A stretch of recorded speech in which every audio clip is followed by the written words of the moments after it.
कपड़े धोने वाली बहू। शादी के पहले से ही विभा को कपड़े धोने का बड़ा शौक था।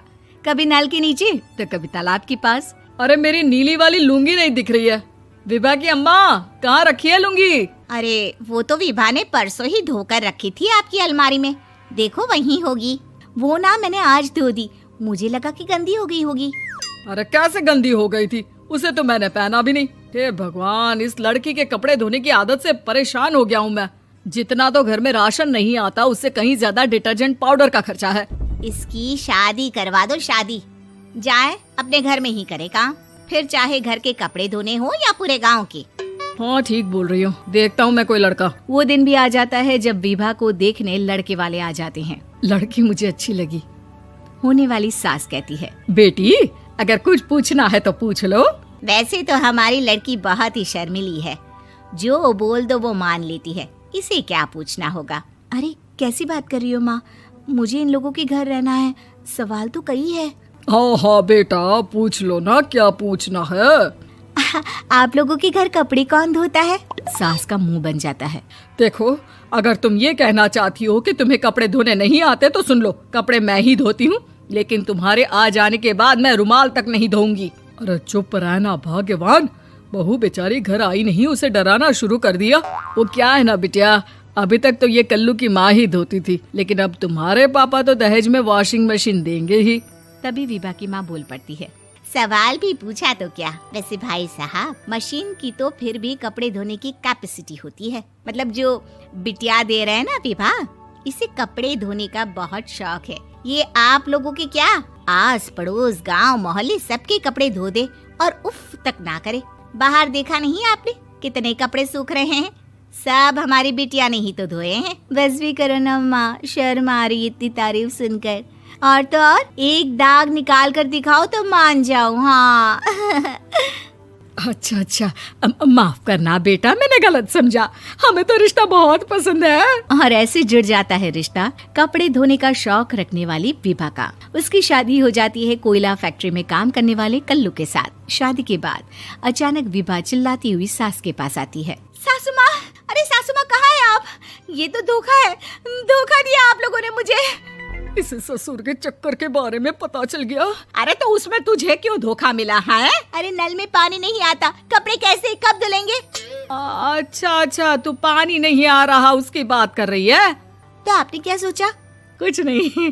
अच्छा, तेरी माँ ने कहा था कि कपड़े धोने का शौक है तुझे, याद आया मुझे। शौक बोलकर कपड़े धोने वाले मेरे जुनून को कम ना आके सासू माँ, कपड़ा धोना मेरा गुरूर है। तभी पति भी वहाँ आ जाता है। अभी मैंने इसे सनी देओल की फिल्म दिखाई है, उसी के डायलॉग मार रही है माँ। अच्छा सुन, साफ साफ बता रही हूँ, पानी सुबह 4 से 6 और शाम को 10 से 12 आता है, समझी? विभा टाइमिंग सुनकर हैरान हो जाती है। ये क्या भूतों का मोहल्ला है? सुबह 4 बजे उठकर कौन कपड़े धोता है? 4 बजे टंकी में पानी जाता है, फिर सारा दिन धोना ना, किसने मना किया? अरे कैसी बात कर रही हैं? 200 लीटर की टंकी में कितने कपड़े धो लूंगी मैं? सुबह ही उठ जाऊंगी मैं। अब क्या था, विभा सुबह 4 से लेकर रात के 12 बजे तक कपड़े ही धोती रहती। एक रोज सास पड़ोस से निकलकर कहीं जा रही होती है कि साथ वाली कहती है, हाँ कल्लू की माँ, जरा ये बताओ कि 2 साड़ी है, 2 ब्लाउज और एक पेटीकोट और एक नाड़े वाला लंबा कच्छा। हाँ तो? अरे तो क्या, कितना लोगी धुलाई ये बताओ। धोबन दिख रहे हैं हम क्या? हमारे पति सरकारी नौकरी से अभी रिटायर हुए हैं और बेटा सुपरवाइजर है कोयला फैक्ट्री में। धोबन समझ रखा है हमें? हाय रे कल्लू की अम्मा, माफ कर दो, वो तो मोहल्ले में यही सब बता रहे थे कि तुमने बहू को कपड़ा धुलवाने के काम में लगा दिया है। सास को पड़ोसन की बात सुनकर गुस्सा आ जाता है। वो घर पहुंचती है जहां घर के बाहर ही इतने सारे कपड़े सूख रहे होते हैं जितने कि किसी धोबन के घर पर। अरे ओ कल्लू की दुल्हन, बाहर निकल। माँ जी यहीं आ जाओ, बाथरूम में चादर धो रहे हैं हम। अरे अभी हम धोते हैं, तुमको बाहर निकलो। ये आस पड़ोस वाले बोल रहे हैं कि हम बहू से कपड़े धुलवा कर उसे कपड़ा धोने वाली बना दिए हैं। अरे छोड़ो ना माँ जी, किन लोगों की बातों में आती हो? आस पास के लोगों का तो काम ही होता है कि वो किसी तरह सास बहू को लड़ा दे। बहू सारे घर के कपड़े धोती है, ये क्या कम है? बोलिए। सास को भी लग जाता है कि वो बहू का ये सनकीपन नहीं छुड़वा सकती, इससे अच्छा है कि खुद ही चुप हो जाए।